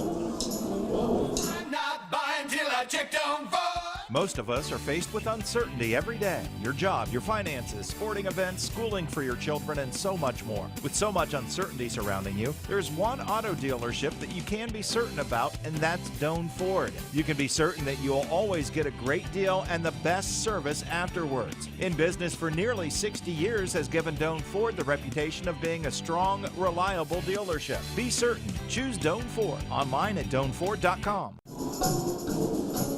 Back at John Glenn High School, Dave Hilliard, John Valentine. John Glenn leading this basketball game 38-37. Fourth quarter getting ready to get underway. And this one looks like it's going to go down to the wire, JV. Yeah, exactly what everybody paid to see tonight. An intense game. We thought they were going to get up and down the floor, which they have. But there hasn't been a lot of scoring because there's just been so many turnovers. Tri-Valley with 5, John Glenn with 6 in that third period alone. So interesting to see how this fourth quarter is going to play out. Anytime anybody puts the ball on the floor, there are hands around you both ways. And it's very hard to even try to penetrate to the basket because there's bodies, there's hands, there's people trying to knock the basketball away. So it's really hard sledding when you try to penetrate against either one of these teams. And that quarter showed John Glenn with 2 threes. That was their scoring out point. John Glenn now comes out in a zone for the first time in the basketball game here to open up this fourth quarter. Walker going to take a 2-pointer. It's no good, but Frew fights for the rebound. And he's trying to get it up, but he is fouled by Caden Walls. Caden wasn't going to let him shoot the basketball there. Foul number 3, Caden Walls, his first. And that's Walls' first foul. Team's 5th. Aaron Frew going to shoot a couple of free throws here for Tri-Valley, and an opportunity for them to get back in front in this basketball game. And he makes the first one to tie the score, 38 all with 7:37 to go. Yeah, Neal's 3 for 3 so far on those free throws, a 50% free throw shooter on the season. You wouldn't know it by that nice form he's got. Frew's second one is off the mark. And just like that, we jinx him. Tie score now. Walker brings the ball up for John Glenn. Flips it to Woodard. Woodard shot fake, penetrates, looks for Larrick, who just checked back in. And he shot fake and gets it up and in. Larrick, he's got 8 points now for John Glenn. 40-38, John Glenn back on top. Darden bringing the ball up against pressure. Jaden Walker now going to run the show, and there's Will Nikolazakis out there harassing him, trying to get that steal. Now he's switched off onto Darden. Darden hooked him a little bit, got around him on the dribble. Now out to Eric Neal. Officials are definitely letting him play out front. Nikolazakis, I think, hit him 4 or 5 times while he was out there. There's Nikolazakis again with the hands, trying to knock the basketball, and he just got fouled by Jaden Walker. Yeah, just a pretty aggressive pick there by Walker. He gave him a little shoulder shrug, and of course Nikolazakis, pretty good acting job too, but he did get hit really hard. Now I'm not saying he didn't. That's just a cheap foul there by Walker. All right, 40-38, 6:47 to go here in the fourth quarter. John Glenn nursing a 2-point lead as Will Nikolazakis brings the ball up court. Looking for somewhere to go with it, and it's tipped out of bounds. Nice defense there by Nichols. He's out there denying that pass, and he tipped it out of bounds. John Glenn basketball on the sideline. Wall's going to inbound it. Walker coming to the corner, but they lob it all the way into Larrick. Larrick couldn't quite collect himself and go up with it.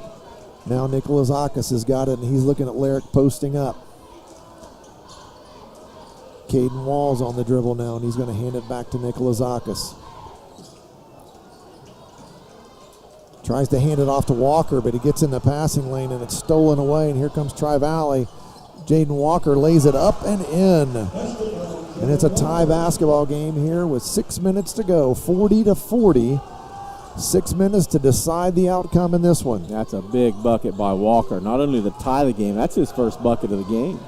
But he was aggressive taking it all the way to the rim, which he should have done a couple times early. Coach Scheck wants to take a timeout and talk about it. So we'll take a timeout as well. You're watching and listening to high school basketball on AVC Sports.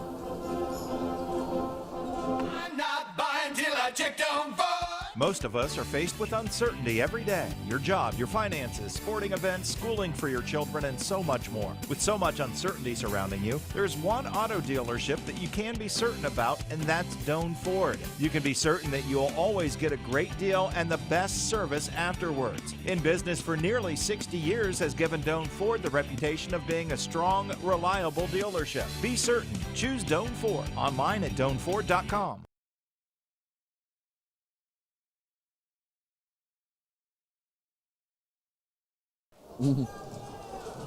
Fourth quarter action here at the Tank.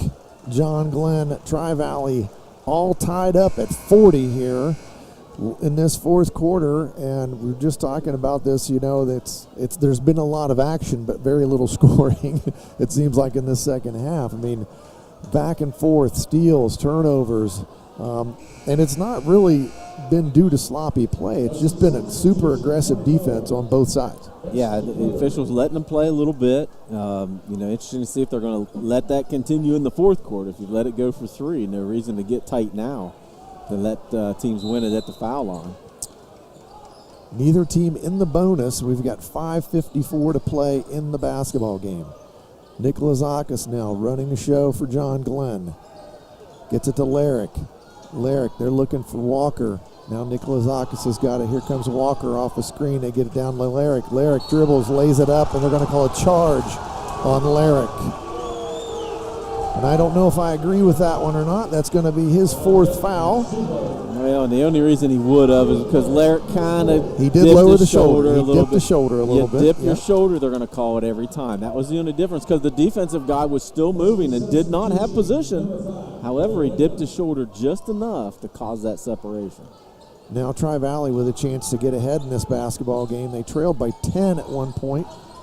Max Lyle gets out of that trap. He throws it ahead to Darden, and Darden lays it up, and it's no good. Nichols with the rebound. Up, no good again. Nichols another rebound, no good.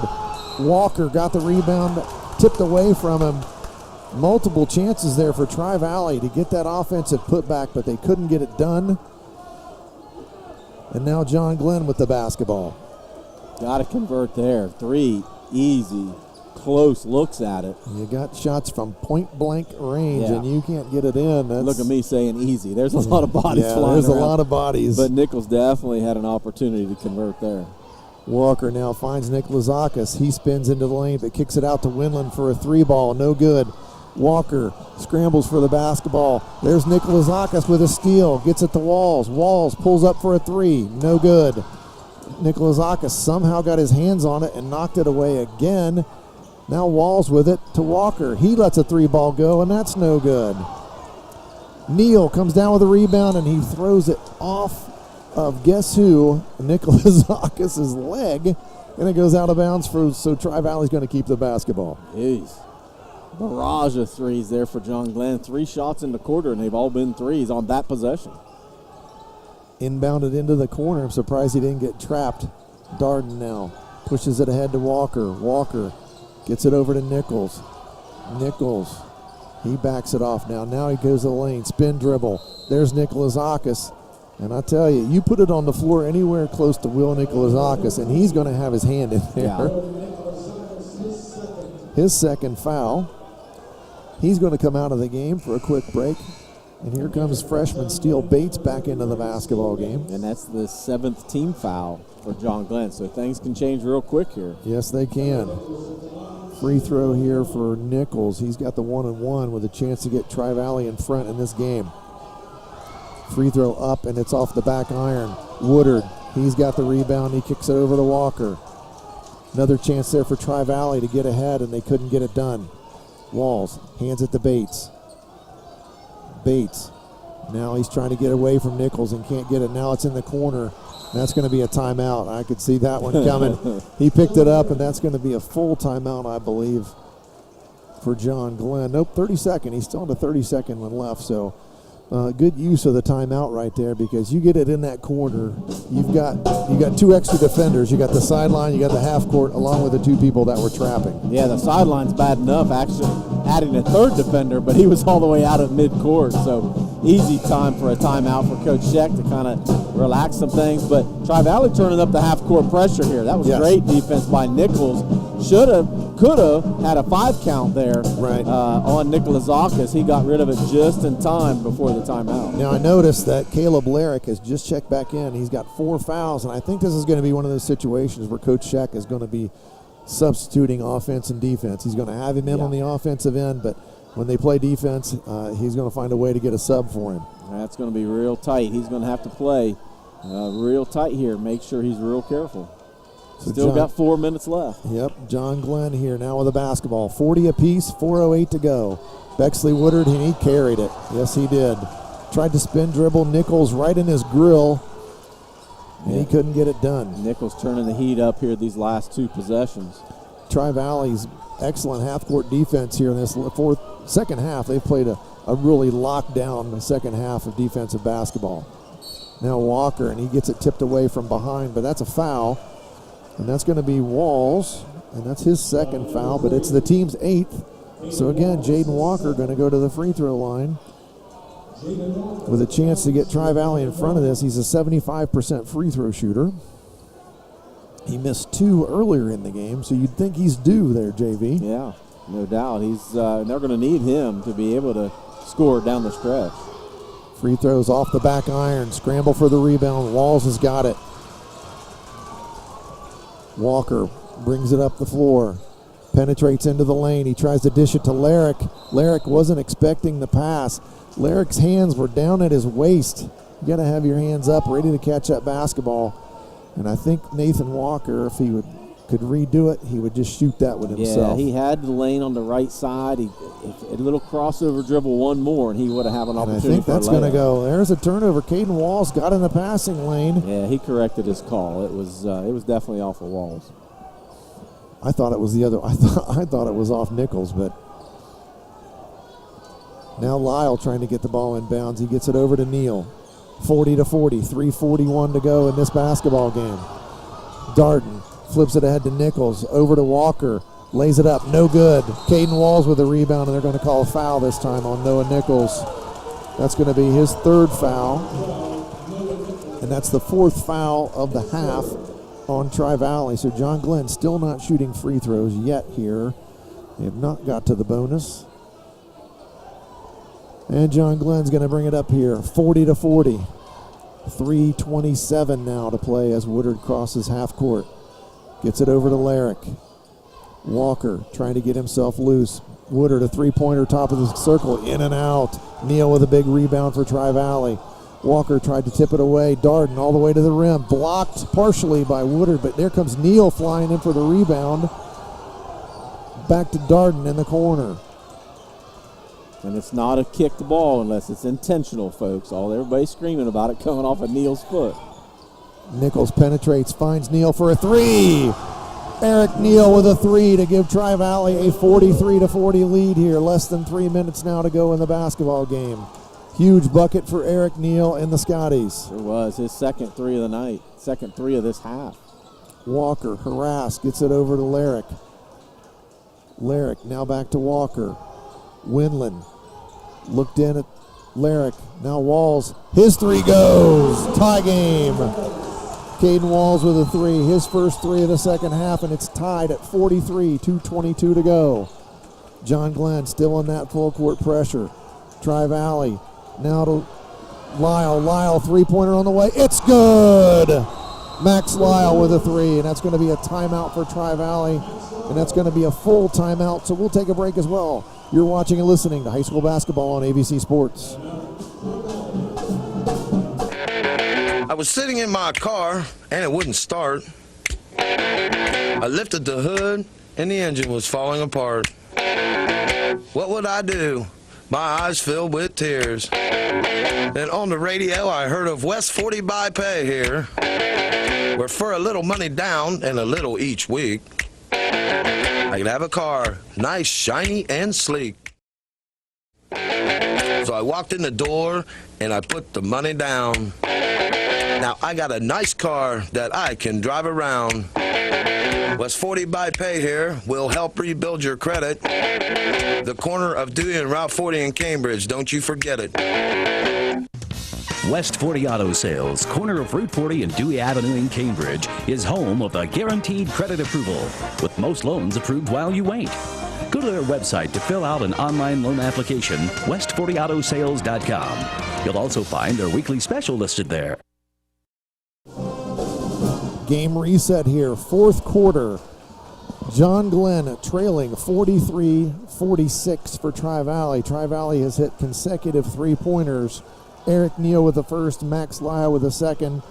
Caden Walls had a ball of his own in the middle of all that, but that back-to-back three-pointers in two possessions there for Tri-Valley has gained them a lead here with 2 minutes and 10 seconds to play. Especially not shooting the ball particularly well in that third period and second period, really. But Tri-Valley getting a shot in the arm with those 2 threes. Caden Walls now gets it to Bexley Woodard. Woodard squares up to the basket. He tries to go on the dribble but can't get anywhere. Walls saved that ball from going out of bounds. Woodard. Nichols harassing Woodard. Now Nikolazakis. He's got Nichols switched off onto him. Nichols really pressuring the basketball out front. Backdoor cut to Nikolazakis. He dribbles all the way underneath the bucket. Hands it to Walls. Walls didn't like that shot. Woodard shot fake. Penetrates. It's almost tipped away from him. He kept control of it. Now got it to Larrick. Larrick is fouled on the arm by Nichols.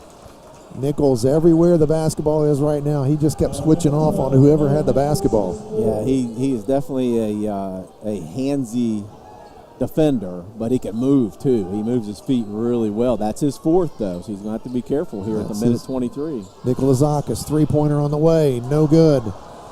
Neal with a rebound for Tri-Valley. Throws it ahead to Walker. Walker jumps up and gets it, hands it to Darden, but Darden loses it out of bounds. Tri-Valley had a chance to take a 5-point lead there and couldn't get it done as they turned it over.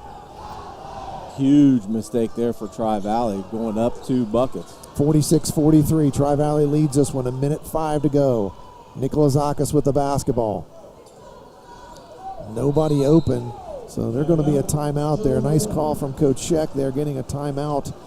We'll keep it right here in this last minute 1 of this basketball game.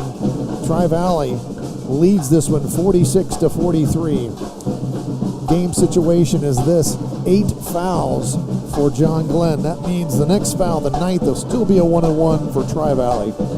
A second foul after that, 2 free throws the rest of the way. On the other hand, Tri-Valley, they still have a foul to give. They have 5 fouls right now, so they can afford to ratchet up that defensive pressure and try to get a steal, but they got to be careful. If Nichols is out there, he's got 4 fouls. Yeah, and if I'm Coach Sheck, we got to get to the free throw line at some point in this game, and you're running out of time real quick. I'm running a play with Caleb Larrick, somehow getting him on the block down here. It'd be real nice if Nichols was on him. It's probably going to be Neal, but get him isolated on the block somehow and try to pick up a cheap 3-point play, but also pick up the foul too. Somehow you got to be able to get to the free throw line. They've only taken 4 free throws on the game, so this would be a perfect opportunity to do that. Not necessarily, look, you're down 3, but there's still a minute to go. You don't necessarily have to be gunning threes here. There's plenty of time left in this basketball game. Lots of things can happen, as Tri-Valley could attest to, in 30 seconds in a basketball game. Now they throw it all the way across to Walker, who went up. Ball was almost, and it was out of bounds. I'm not sure what they were trying to get done there. But Walker, with his ability, his athletic ability, couldn't go up and get it. Now Tri-Valley, they're going to have to make free throws, because John Glenn is going to be a situation. They're trying to get some steals here, but then they're going to have to foul because they are trailing. And there's Nikolazakis fouling in the backcourt. His 3rd foul. And that's going to put Jaden Walker at the free throw line, and he is 0 for 3 tonight from the free throw line. So, I mean, he shot it pretty decent for the year, but he's not connected yet tonight, and they've got him back in here. It's still 1-1 as that's the 9th team foul on John Glenn. Walker, first free throw, looks at it, and it's off the back iron. Neal fights for the rebound, and it's tipped to Walls. Walls has got it. He's going to go to the rim. Takes it up, and he is blocked by Darden, but there's a foul called. And that's going to be Terrell Darden's first foul in this basketball game somehow. He's been out there an awful lot. He sure has. Credit Walls for being aggressive and taking that ball to the rim. Well, that's what you got to do in that situation. You got to go to the rim. I said, you got to be able to pick up 3 points somehow. He didn't get the shot off, but at least he's got a chance to knock down 2 free throws. And Walls makes that first one. He's got 10 points on the game now. 46-44. Tri-Valley leads it. Walls gets a second one, 46-45. It's a 1-point game, 49 seconds to play. Ball inbounded, and Walls is going to foul Eric Neal. I don't know if they really needed to do that at that point, but third foul for Walls. And that's the 10th foul now, so 2 free throws here for Eric Neal as Tri-Valley is holding on to a 1-point lead here with 47.9 to go. The only issue with fouling early is now they're going to be shooting 2 here on out. Neal gets the first one to go. And Neal's had a pretty good touch so far tonight. He's shot it very well. He's got 13 now. Second free throw to get that lead back up to 3 points, and he gets it to go. 48-45, 47 seconds left. John Glenn now going to have to press, get a little bit more in a hurry here. Walls all the way over to that side of the floor. Woodard screens for him. Nichols switches off. Doesn't let him get anywhere with the basketball. And they did foul him out top, and that's going to be the 7th foul. So Caden Walls is now going to shoot 1-1. Well, he got bailed out there. That helped out Walls tremendously because he was getting pressure out there and just couldn't get past the defender. And stops the clock. Now Caden Walls, who just made 2 a second ago. And he's feeling pretty good with it. He missed that one. Off the front. And it goes off the rim, and now they got a trap in the backcourt. And Coach McLaughlin gets a timeout in there before they can tie him up. And we'll keep it right here. Game situation, 48-45. Tri-Valley leads this basketball game. Whew. Yeah, I mean, this out-of-bounds play is pretty darn important. Now, you would think that John Glenn, if they don't get the steal, they're going to foul, but you're giving 2 free throws to the other team, and you're already down 3, so I don't know how much they want to foul, but, man, Tri-Valley's been getting in that corner all night long and on that sideline all night getting trapped. They have to come up with a game plan to be able to get the ball in the middle of the floor at some point. I would get that ball in and get it right back to the inbounder so he could bring it up the side and then get it back to the middle real quick. But you take that chance on getting it into the corner, man, and getting that trap. You only got 1 timeout left. Well, I'm just looking here. Max Lyle is a 67% free throw shooter for the season. Terrell Darden at 79%. And then, of course, Frew is out there right now. He has shot the ball very well tonight, as well as Neal. So I think he's got a nice free throw shooting lineup out there on the floor. Some kids that all have a pretty decent free throw percentage. Nichols, probably the worst free throw shooter of the group. He's at 58% for the season. So if you're looking for somebody to foul, if you can't get the steal, then you're probably going to try to get Nichols if you can. John Glenn, now they've got multiple people back there. Now they're going to get the trap. They've got Lyle trapped in the backcourt. And he calls a timeout. He couldn't get rid of it. And he calls a timeout with 20 seconds to play. And that's going to be another timeout. So we'll take a break this time. You're watching and listening to high school basketball on AVC Sports. Now located at 16050 McConnellsville Road in Caldwell, Ohio. Patrons Buckeye Mutual Insurance Company is a mutual insurance company established in 1896 for the purpose of providing insurance coverage to rural Ohio. They offer a product to meet your insurance need, whether it is for a farm, rental dwelling, home in town, secondary or seasonal dwelling, churches, or mobile home. They partner with Grinnell Mutual Insurance Company to offer liability coverage to package with their Patrons Buckeye Mutual policy. Call today at 638-3604 and follow them on Facebook at Patrons Buckeye. Dave Hilliard, John Valentine back here at the Fish Tank, John Glenn High School in beautiful uptown New Concord, Ohio.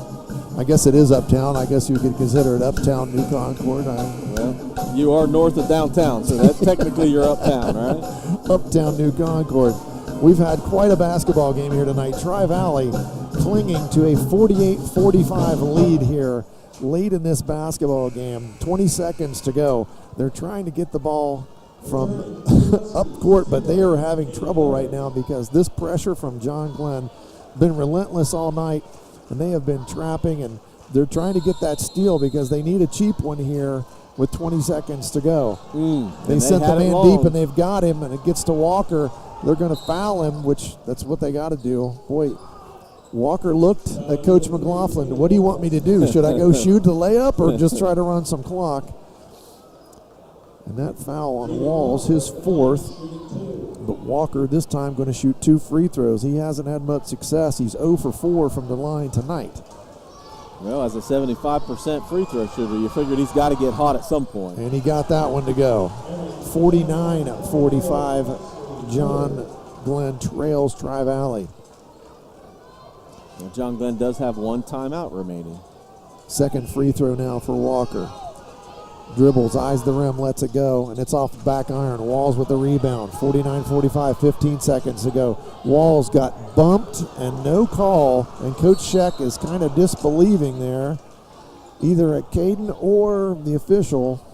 Lots of contact there, but no call, and then the rebound, a foul, and that's going to be on Nathan Walker. His second foul, but 9 seconds to go here. Pretty much, if you're Tri-Valley, you just want to make some free throws and stay out of the way because you don't want to foul anybody here at this point. Nichols, free throw, good. Yeah, you've only got 9 seconds left, so, it's obviously a 2-possession at this point anyway. 50-45 now. Nichols, second free throw, up off the back iron. Walker with the rebound, 7 seconds, 6, 5, three-pointer on the way. It's good, and there's a timeout with 2.5 seconds to go. Nathan Walker, desperation 3, and his prayer was answered there. Full timeout, but we'll keep it here. There you go. Now how important is this possession on the inbounds? What you needed to have happen, happened. You had to get a quick 3. Yep. You had to get the clock stopped, which they did. They used their last timeout. Your situation, though, you're trailing by 2. You have to have a steal on the inbounds pass because you can't let them catch the ball on the inbounds and then foul because there's just simply not enough time. Yeah, it's going to be an absolute desperation 3 after the foul if that's the case. So, yeah, you have to steal the ball here. But, they've got enough guys that they've been pressuring the ball all night long, and really Tri-Valley's been struggling getting the ball in. Right. Now, a nice wrinkle that Coach McLaughlin put in on that last inbound play had Walker going deep. I don't know if I do it here because if he misses it, it's going to be John Glenn ball underneath their own basket. This is true. So you don't want to do that. But however, you got to be able to get the ball in somehow, and they've really struggled with that. And they're going to put Larrick on the basketball because that's the biggest obstacle you've got. So you're going to put Larrick on the ball. Now, he made the bucket, so he will be able to run the baseline here, which I'm sure he will take off. Now, Lyle is left-handed. Eric Neal just ran over Walker, and Walker got his hands on it. Boy, there is a lot of contact for 2.5 seconds, but that's going to end the contest. Tri-Valley wins this one 50-48. Lots of action in that 2.5 seconds. Lots of bodies hit the ground, but there were no fouls called, and that's going to end this one. Tri-Valley escapes New Concord tonight with a 50-48 victory. We'll be back to wrap it up here in a couple of minutes. You're watching and listening to high school basketball on AVC Sports. I was sitting in my car and it wouldn't start. I lifted the hood and the engine was falling apart. What would I do? My eyes filled with tears. Then on the radio I heard of West 40 by Pay here, where for a little money down and a little each week, I could have a car, nice, shiny, and sleek. So I walked in the door and I put the money down. Now I got a nice car that I can drive around. West 40 by Pay here will help rebuild your credit. The corner of Dewey and Route 40 in Cambridge, don't you forget it. West 40 Auto Sales, corner of Route 40 and Dewey Avenue in Cambridge, is home of the guaranteed credit approval, with most loans approved while you wait. Go to their website to fill out an online loan application, west40autosales.com. You'll also find their weekly special listed there. Do you really think that an insurance company who promises quotes in a few minutes has your best interest in mind? Do they really know you and what coverages you need? Hi, this is John Valentine with Valentine Insurance. We take time to learn about you and your insurance needs so you can feel comfortable that you're receiving the right coverages at the best possible prices. Find us on Facebook, stop by our office, or give us a call at 994-1776. Valentine Insurance, a partner you can depend on. Our community is a special place, and you work hard to make a living and build a good life for you and your family. It's not always easy. You deserve a local financial partner to be there when you need them most. At Woodsfield Savings Bank, we live, work, and play here. Our cutting-edge technology combined with local decision-making allows us to deliver unmatched personal service. Let us start earning your trust today. Woodsfield Savings Bank. It's personal here.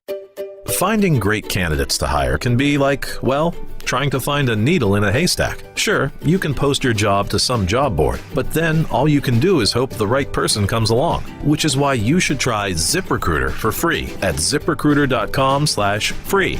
ZipRecruiter doesn't depend on candidates finding you. Its powerful technology identifies people with the right experience and actively invites them to apply to your job. You get qualified candidates fast. So while other companies might deliver a lot of hay, ZipRecruiter finds you what you're looking for. The needle in the haystack. 4 out of 5 employers who post a job on ZipRecruiter get a quality candidate through the site within the first day. ZipRecruiter, the smartest way to hire. And right now, you can try ZipRecruiter for free. That's right, free. Just go to this exclusive web address, ZipRecruiter.com/free. That's ZipRecruiter.com/free. ZipRecruiter.com/free.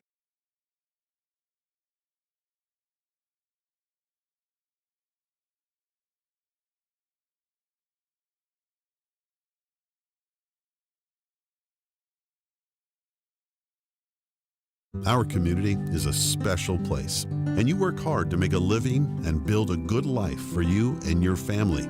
It's not always easy. You deserve a local financial partner to be there when you need them most. At Woodsfield Savings Bank, we live, work, and play here. Our cutting-edge technology combined with local decision-making allows us to deliver unmatched personal service. Let us start earning your trust today. Woodsfield Savings Bank. It's personal here.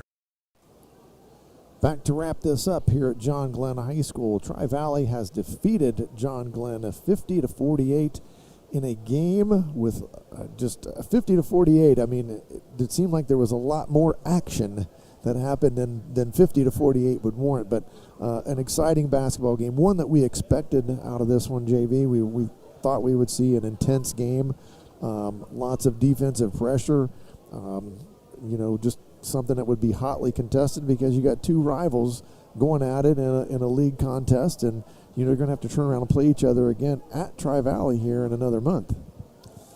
It was an entertaining game. Everybody got their money's worth tonight. A lot of defense, man. There were bodies flying everywhere, and the officials kind of let them play the entire game. Now, they got a little tight there in that fourth quarter, obviously, because they were trying to foul. So they let them, have the fouls. But, man, no fouls called on those last couple of possessions, and bodies were flying everywhere. So that was a little bit different. But, yeah, an entertaining game from start to finish, no doubt about it. And, the difference was the defensive pressure that John Glenn applied early was huge. Caused a lot of turnovers there, 10 in that first half. Only 7, even though they had 5, Tri-Valley had 5 in the third period, they only ended up with 7. So they were able to break the press a little bit more in that fourth quarter. John Glenn, however, on the other hand, only had 4 turnovers in the first half, 10 in the second half. So they got a little bit, and the difference was, it wasn't that they got sloppier with the ball. Tri-Valley turned up the defensive pressure in the fourth quarter. They really didn't pressure the ball as much. I think, it's token pressure most of the game, but man, they really turned it up in that fourth quarter, especially Nichols in that fourth quarter. Right, especially, and Nichols, he got 2 fouls in the first quarter of the game, so he stayed out the rest of that half, and he really made his presence known in that third and fourth quarter defensively because he just kept switching off onto the ball. And I mean, he's 6'4", and he's all arms. I mean, he's got some quick. So, and when he's on you, you just can't see around him. So, nice job from him. Nice job from Tri-Valley overall. And then, of course, John Glenn all night long just creating havoc with their pressure. Just every time he turned around, Will Nikolazaka seemed to have his hands on the basketball somehow. So, just they came up with a bunch of steals, forced a lot of turnovers, which is what, they're trying to do. That's what they need to do in order to be successful. So tonight's contest, Tri-Valley started off this first quarter. They had a 20-15 lead. Darden led the way for them early. He had 9 points in the first quarter. Bexley Woodard had 9 points for John Glenn in that first quarter. Then John Glenn got on their run. Their defense kind of fueled their run, and Tri-Valley had trouble getting the ball in the basket. John Glenn outscored Tri-Valley 17-5 in that second quarter to take a 32-25 lead in the half.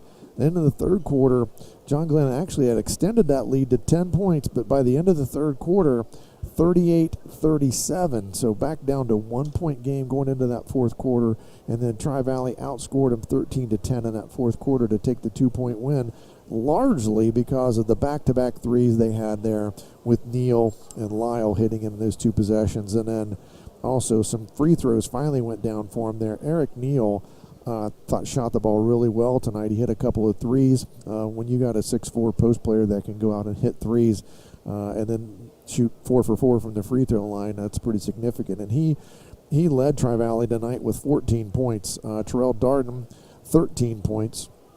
Aaron Frew off the bench with 10 points. Max Lyle with 9 points on 3 3-pointers. Jaden Walker with 3 points.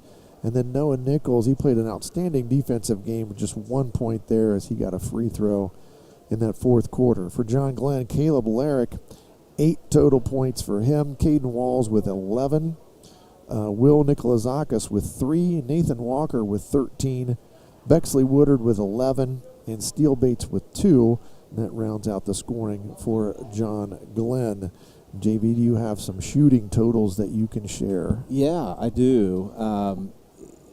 Again, you kind of went over the totals there. It was a pretty good effort early by Tri-Valley, but they got to the free throw line a little bit more than John Glenn did. 17 free throws for Tri-Valley. They knocked down 7 of them for 41%, not the best free throw percentage. Right. However, John Glenn only shot 8 free throws. Right. And, now they knocked down 6 of them.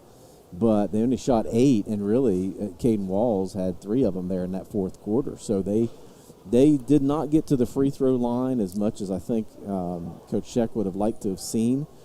John Glenn on the night shot 36% from the floor, 27% from the three-point line. So that's a little bit below their yearly average, though they're not shooting the ball great from 3 anyway, about 30%. But shooting only 36% from the floor is really going to be tough. Now, again, you're talking about contested shots and, some defensive pressure. That makes sense. But Tri-Valley shot the ball a little bit better than John Glenn tonight. So that's the difference from a shooting percentage standpoint. Tri-Valley shooting 41% from beyond the arc, 7 for 17, which, again, was ironically what they shot from the free throw line. Combined free throw or field goal percentage for Tri-Valley was 44%, less than what you'd want to see, obviously, especially when you have those bigs inside with Neal and Frew, who both played really well. Neal knocking down that three, as you mentioned. But, Tri-Valley, Neal also, he had a double-double. He had 10. Now, I doubt he had over 10 assists for a triple, but he had 10 rebounds is what I got him for. 10 rebounds. He had, so Neal really, in my eyes, player of the game. I think he led his team in scoring, but he also yes, he did. Had 10 rebounds. So he played really well, and he was a force inside because Caleb Larrick had bodies all over him and Frew all night. So, shooting the ball wasn't great, and that's why we didn't score a lot of points tonight. But the defensive pressure, I think, had the most to do with that. That's why we didn't score a lot, because the defense was everywhere. Yes. And that's why the point total was so low, and the shooting percentages were low as well. So, a hard-fought game for sure, exactly what you'd expect in this rivalry. Exactly. Coming down to the last shot and bodies flying all over the floor, big crowd. Really an entertaining game. Yes, it was, and quite a step up from that last Tri-Valley John Glenn that we did. That 67, whatever that was. It was just a bad game, that one. But tonight, just an exciting basketball game, and that's going to keep Tri-Valley right there, breathing down Maysville's neck in the MVL standings, as they are now going to be 8-4 overall, 7-1 in the MVL.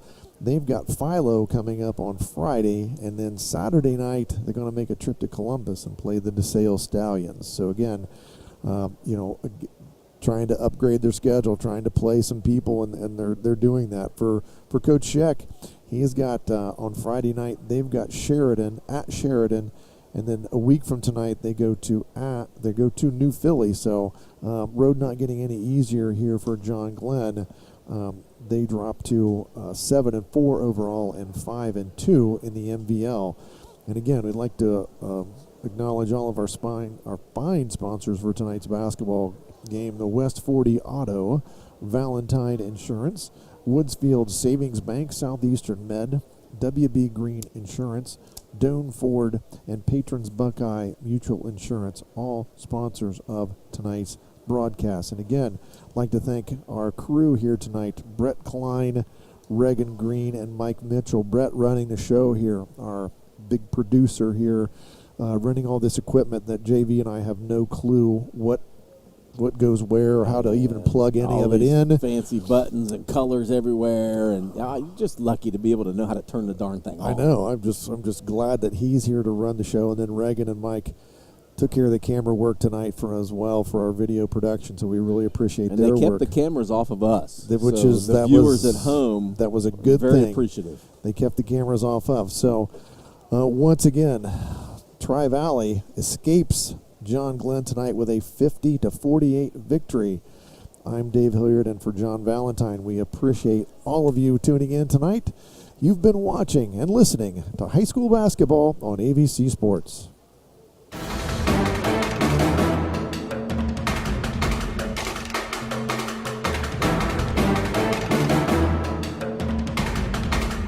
Thanks for watching high school basketball from AVC Sports. Tonight's game is brought to you by Doan Ford, Patrons Buckeye Mutual Insurance, WB Green Insurance, West 40 Auto Sales, Southeastern Med, and Woodsfield Savings Bank.